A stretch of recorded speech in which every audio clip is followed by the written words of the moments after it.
Hi everyone, Danielle here. I'm doing an overview of Dicey devices. This game was sent to me by Origami World Games so that I could cover it on my channel.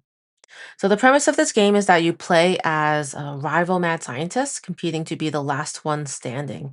And your goal is to scavenge scrap, build gadgets, and assemble a death ray to incapacitate your opponents. So this game is a 1 to 4 player game, but just so you know, I won't be going over the solo mode, unfortunately, in this video, as the solo mode rules and the components were not provided. But you should still get a good idea of whether or not this game might be for you.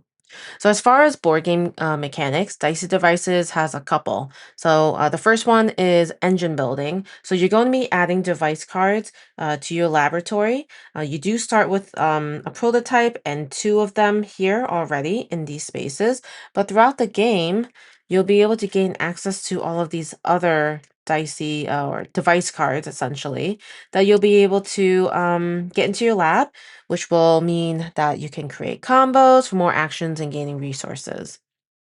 The second mechanic that this game has is dice placement. So you'll be rolling dice and basically placing them in your lab to activate abilities.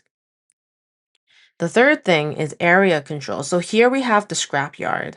You'll also see some of the device cards here, but you'll also notice cubes. So this is where there's going to be some element of area control, where you're going to be placing your active robots into this area called the scrapyard.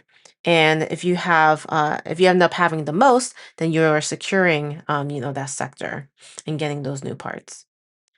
And then the last mechanic that Dicey Devices has is set collection. So you're going to try to collect sets of device cards and it will power up your blast. And that's actually going to be tracked on here. And you'll be placing some white cubes to basically track the sets that you have. And then you'll be able to use your death ray. All right. So how does around the gameplay work? So we do have 2 pretty good player aids. Here is kind of like a really good overview. You have, winning the game. The game ends when every scientist but one is incapacitated. And then the one scientist that's not incapacitated is obviously the winner. And then the turn summary. So there are 6 different phases, and you'll be playing it in this order.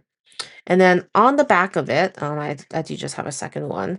We have the details. So reviving, blast, lab, collect, deploy, and clean up. And it also has some good page numbers that you can reference in the rulebook, which I don't see that too often on a player aid, where it's like it tells you, if you want to learn more, go to these pages in the rulebook. I think that's really smart. I like that. All right. So I guess let's just go through the phases. Again, I'm not really doing a playthrough in this. This is simply an overview. But the first phase is the revive phase. So again, if you are incapacitated, and say that we have flipped this over and we are considered incapacitated, and it kind of tells you what you can't or cannot do. But basically, when you revive, you have to roll these 2 dice. You roll it, and what you're hoping for are doubles, because when you roll a double, you will be able to revive yourself. Or you could spend 6 scrap to build a scrap heart. And so that will help you revive as well. So your scrap is actually here, being tracked on this little track with this gear, as it says scrap here. So this is a reminder that when you're at 6, you actually could spend 6 scrap and revive. So that is the revive phase. And then we have blast. So if you have collected the required sets of device cards, you can fire your death ray. So you basically roll blast dice and you target a specific opponent. And if you succeed, you incapacitate them.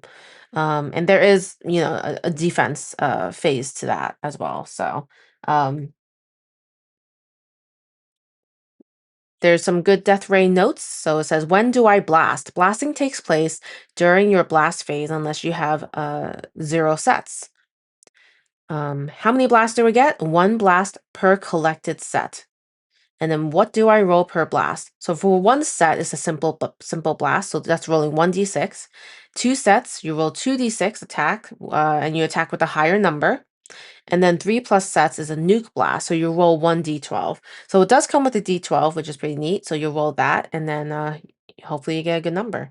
And then how do I hit others? The scientist you're blasting will always roll against your blast dice using 1d6, and then you re-roll on ties.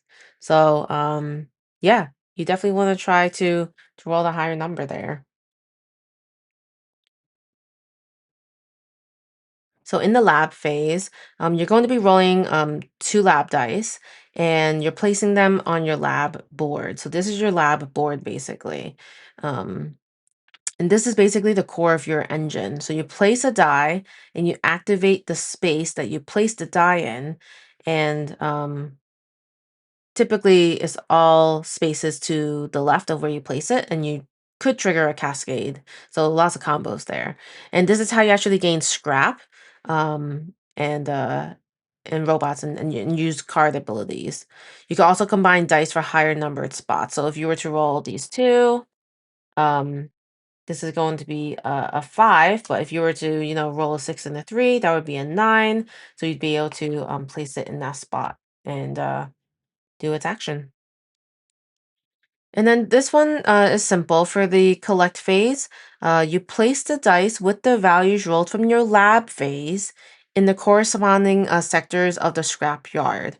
And then players will collect in the sectors.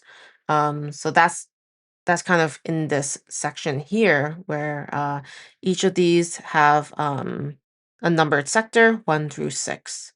So you'll be placing the dice in these sectors. And if you don't want to collect the card that's in that sector, there is a note here that you could just gain scrap. So you do have that option as well. So the fifth phase is called deploy. So you get to deploy deployable bots to the chosen scrapyard sectors. And you could deploy Eager, which is everybody has this character that kind of just sits on the board here. And you could deploy them from to the perch or the scrap summit or a sector. And then the rulebook has specific deployment rules. But basically, when you deploy, you have to make sure that after you deploy, you have the highest amount of cubes in that sector. You wouldn't just deploy and not have the highest amount in that sector. And the deployable bots are up here. So these are the bots that are available to you to start placing out. Inactive bots are down here, which you could potentially gain throughout the game. All right, and lastly is the cleanup phase. So say there's a couple of cards that ends up getting taken during the collect phase. Basically, you'll be able to refill these. So you're going to replenish it from the Dicey Devices deck. All right. And then there is a note here that says you may swap any two cards in rooms 1 through 9, and you could check prototype. And everybody starts with a prototype card. So the one I have here on my board is Solo Blaster 1.0. You would have this face up when you set up the game. And it says during cleanup, flip after 2 activations. So after 2 activations, you would flip it over and it says activate your wild shot effect without needing to use a charge. And then during cleanup, flip after 1 activation. So this kind of goes, turns on and off, I guess, throughout the game. And yeah, so that is my really brief overview of Dicey Devices. There's a lot going on. There's a lot of different mechanics going on, but I think overall it's a pretty promising game. Um, I was looking forward to the solo mode. Unfortunately, again, there was none included in the box, but I'm hoping I'll get the opportunity to cover for you guys and at some point do a solo playthrough of it as well. But I hope this was enough to give you an idea of what this game is about. Let me know if you have any questions or if you've already checked out this game. There's also many other great videos on YouTube that show how a multiplayer game plays, but I would not have been able to show that well enough, I think, in this video. But yeah, thanks so much for watching. Bye.